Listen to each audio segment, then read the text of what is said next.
Hey, Sherry, how you doing? Great. How are you? I'm doing great. I'm looking forward to our meeting today, and I think you might have an inquiry in your inbox already. Yes, somebody wrote in and I'll read it out and we can see if we can help this person. Dear Sherry and Wayne, I've been a paramedic for 11 years and I thought I'd seen it all. About 6 weeks ago, I responded to a multi-vehicle accident on I-95. One of the victims had been ejected from the car and had lost a limb.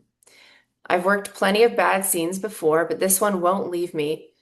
I keep seeing it when I close my eyes, and sometimes it just shows up out of nowhere while I'm driving or standing in the line at the grocery store, like my brain just hits replay without asking me. Since then, I feel like I'm always on alert. Loud noises make me jump. I'm snapping at my wife over nothing, and I can't seem to focus long enough to finish simple tasks.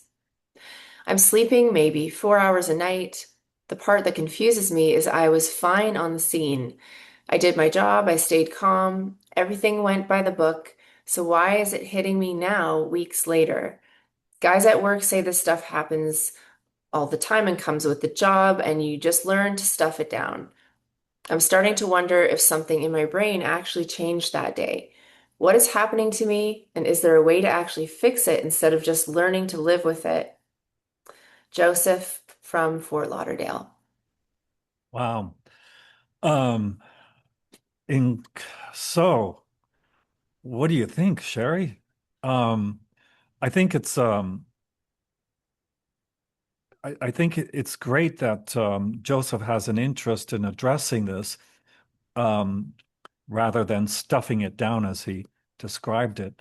So, um, what I'm thinking is, well, first, if Joseph is listening, I would want him to know that the work he does is quite admirable, and but what he's currently experiencing is it's not optimal, but it certainly is not unusual for people who are working in this field to experience what might be thought of as a traumatic event.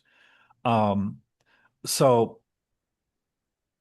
that is likely to happen, Joseph, and don't think of you, think outside of you.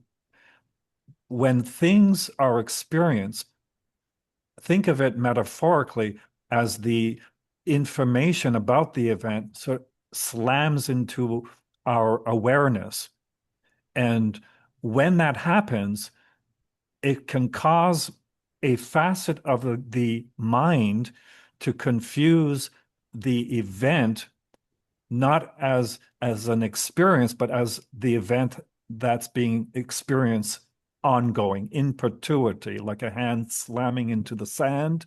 If we're thinking of the mind is like the sand by the sea, the hand just slams once, but it's likely to leave an impression.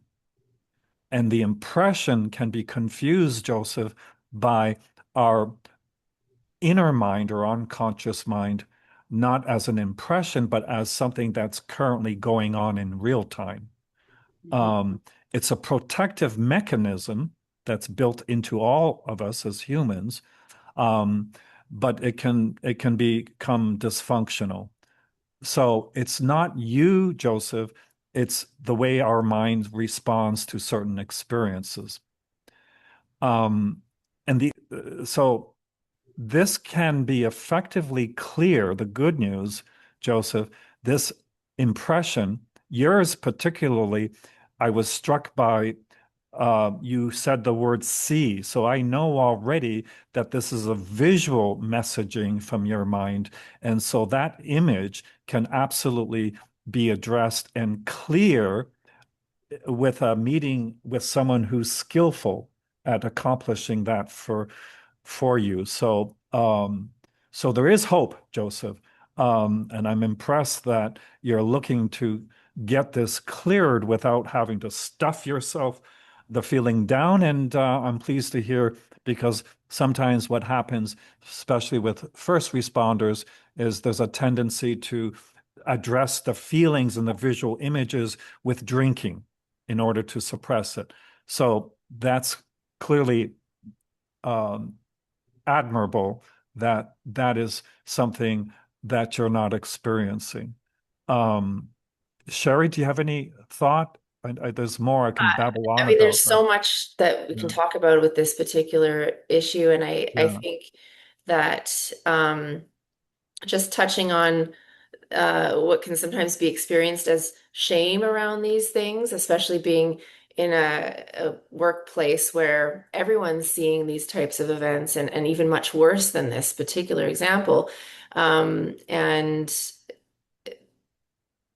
I think there's a culture sometimes where it's like, well, tough it up and just deal with it because it's part of the job. And if you can't handle it, then maybe your job might be at risk or something. So I think there can be a lot of different emotions that come along with experiencing these kinds of flashbacks or traumatic res or like the type of response that he's having.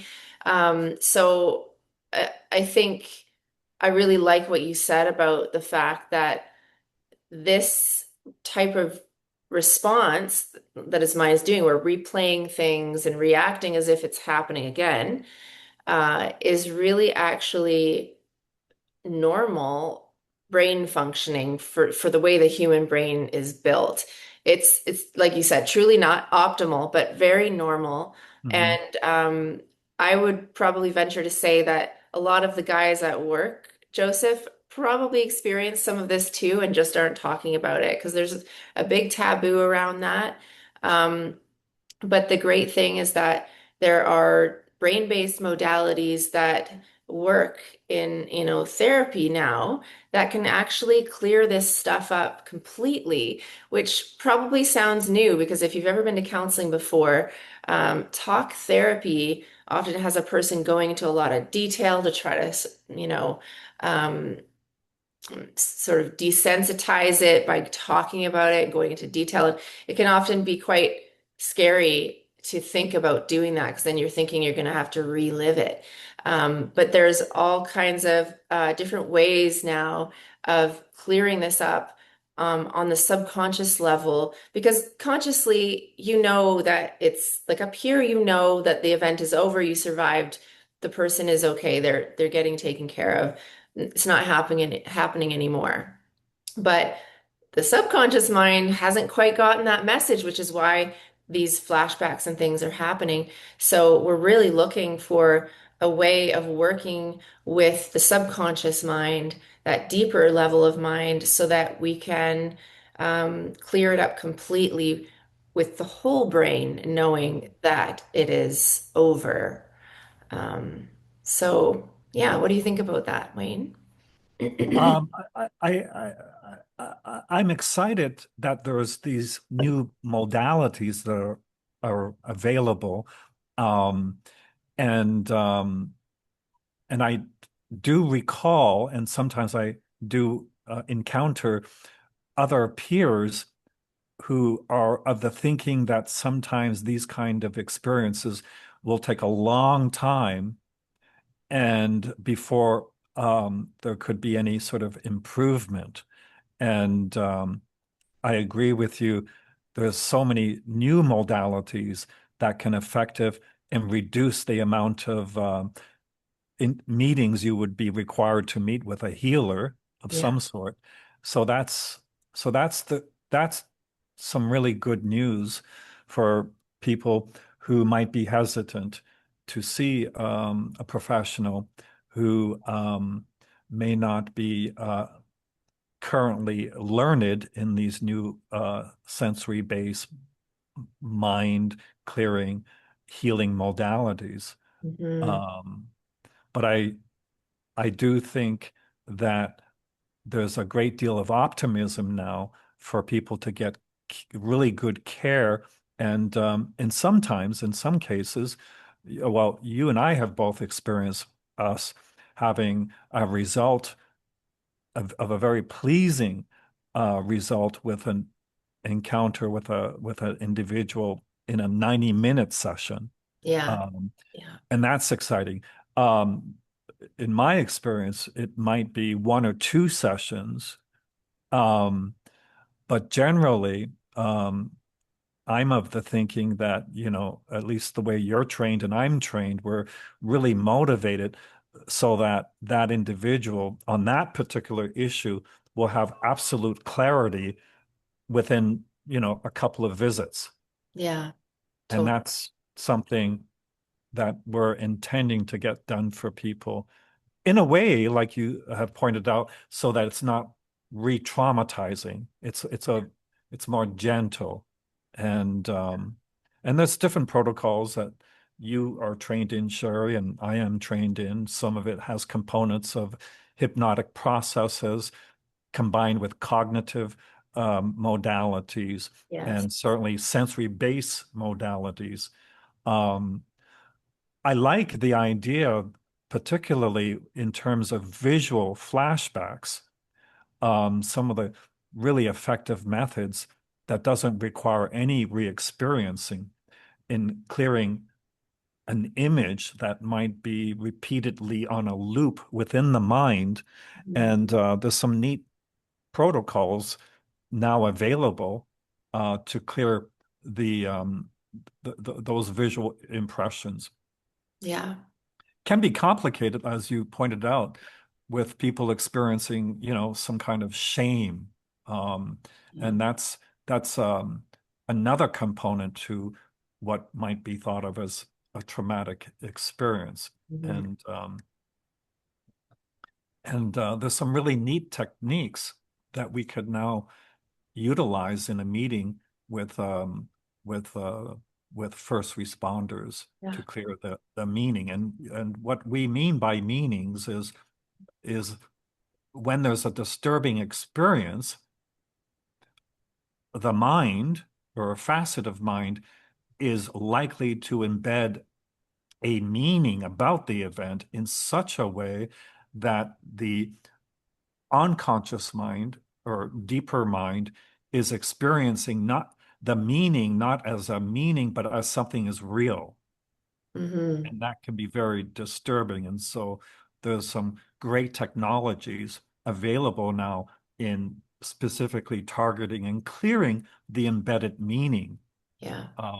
because that can get in the way of absolute resolution with a past event.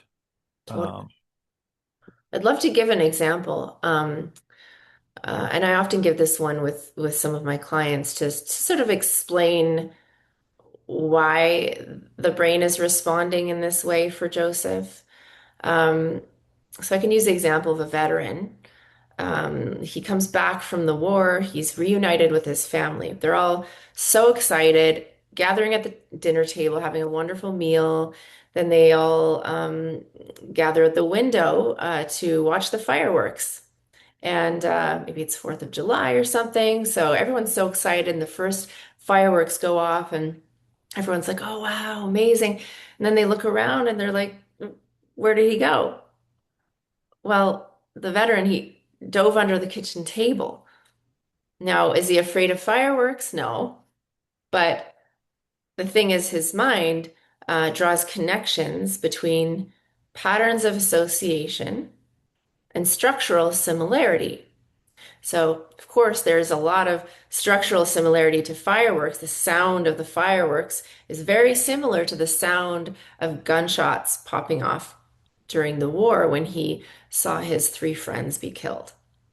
So, um, the data, I always imagine us having this big funnel sticking out of our ear. I don't know. That's how I look at it. So everything that happens that we see, hear, do, experience, it's all just data. The data about things, they go down the funnel and into storage on the shelf in our mind. And then sometimes the data about something is misshapen. It might be even a data clump. It's not like the other data. So that goes down the funnel and it gets stuck in the funnel. It can't make it through like the rest of it did. So it stays there kind of clogging the funnel at the surface. Now, other things happen that go around it and go get through the funnel, no problem. But anytime there's some data that has some kind of structural similarity, the mind, it goes down the funnel, triggers that unprocessed data because the mind reads similar as same. causing the mind to read that previous event from the war as happening, just happened, or about to happen because it's right there at the surface still. Mm. And so that's what's happening to this veteran who dove under the table. Consciously, he knows that he survived. He's not there in the war anymore. He's at home with his family. But part of his mind, that subconscious part of his mind, hasn't gotten the message yet because that data has not processed through. So the work we do with brain-based therapies, like rapid resolution therapy in particular, is that we get it so that we can break that data up and just let it process through so it can be on the shelf in storage like the rest of the data. So that's how I look at it. Does that make sense?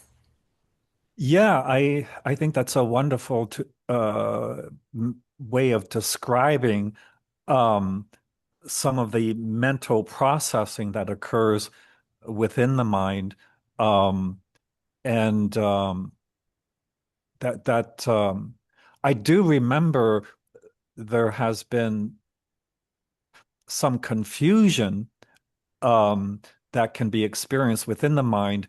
As you said, the mind, if it has an experience that has some kind of similarity to a previous experience, the unconscious mind, not the logical mind, but the unconscious mind is likely to interpret the similarity not as something that is similar, but as same. Yeah.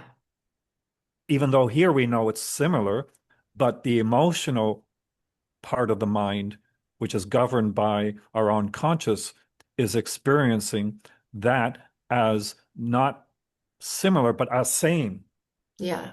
thereby igniting all of these alarm bells. There's a threat, there's a threat, there's a threat.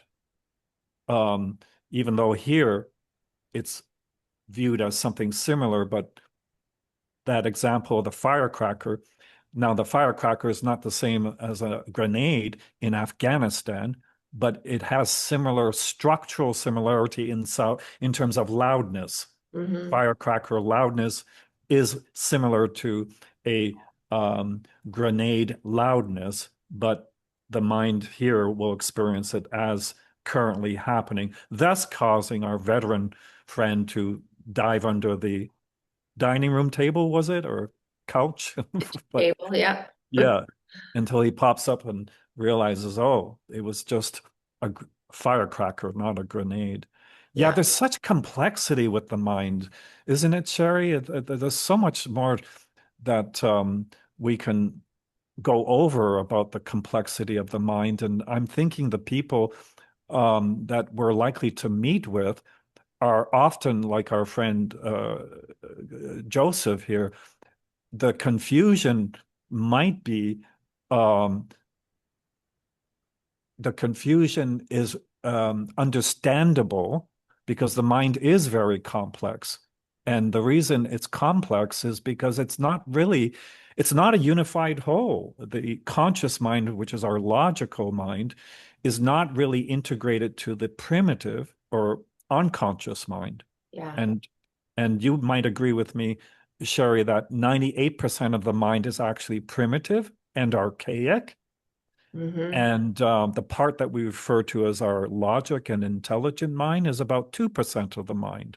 Hmm. So where we are smart and logical here, but beneath that isn't logical and Hmm. it's primitive and it's all built, in fact, to protect us. Yeah. But these are not protective responses that that suit us in the culture we have created Yeah. here. Yeah.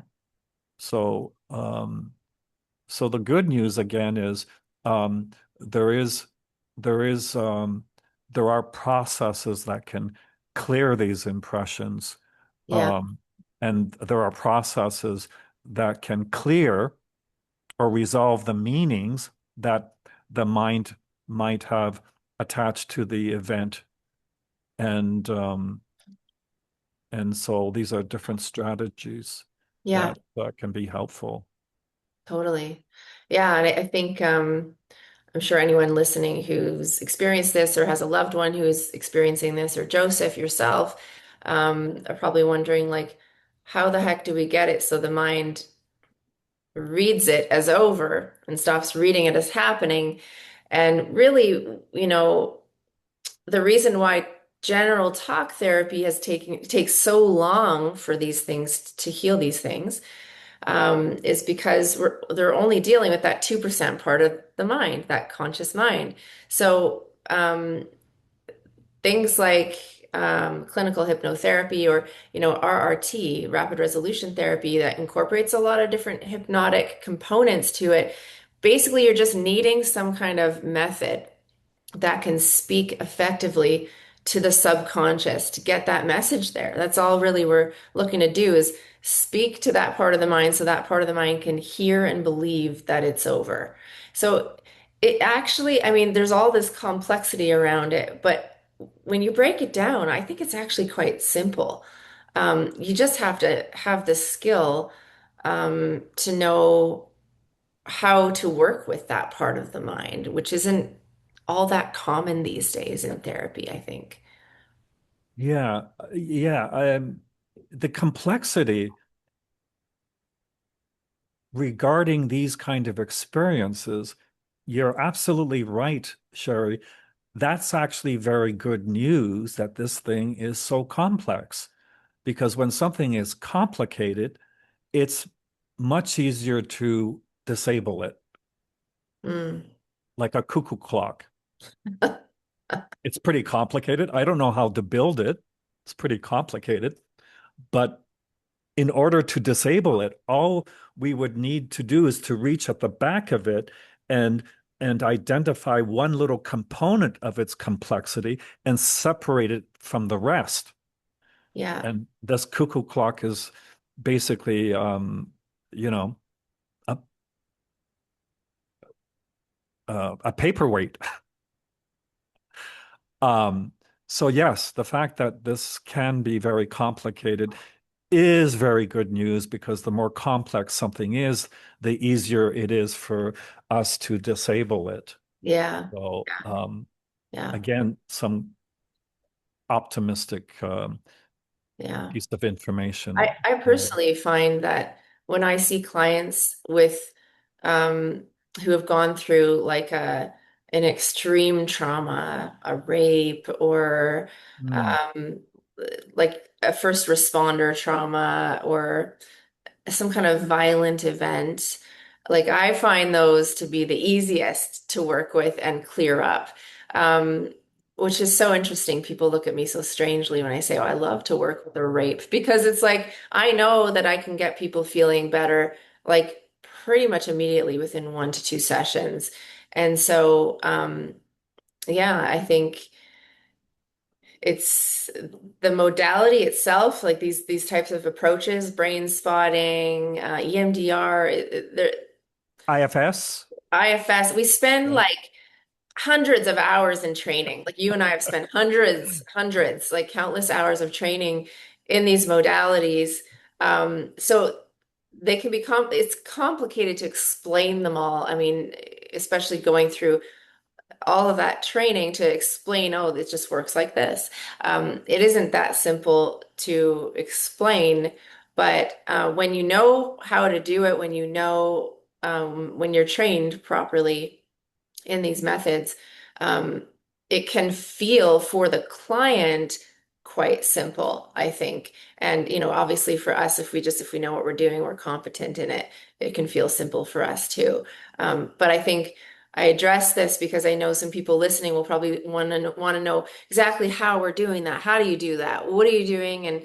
And how are you getting to that point? That doesn't make any sense because, it is really challenging to explain. And maybe in another video at some point, Mm. we can break it down, how to clear PTSD in one session. We can break it down maybe more technically at some point. But I just wanted to acknowledge that because I know some listeners are going to be thinking, well, exactly how can you do that? How is that possible? Because, a lot of people who haven't heard of these brain-based modalities are going to come in quite skeptical, and it's understandable because, you know, um, these methods are still emerging, and not as popular. Um, but I think there's a lot of reasons for that, which we won't get into today. But yeah, I'm glad that we've been able to have this conversation about it and start bringing this awareness about these methods for clearing things, like what Joseph described, in an efficient, non-re-traumatizing way. So it's exciting. And yeah, do you have anything else you wanted to add to that before we wrap up? No, just other than to say to our friend here, Joseph, um, please reach out to us at freemindtherapy.ca or .us, Both the same. and we will find a clinician to your liking or a resource in your location. Doesn't need to be any of us. There's certainly other people that are very skilled throughout the country, and we just are looking forward to you getting this resolved and cleared. Sounds great. Well, thanks so much for listening, everyone. Have a great day. Bye bye.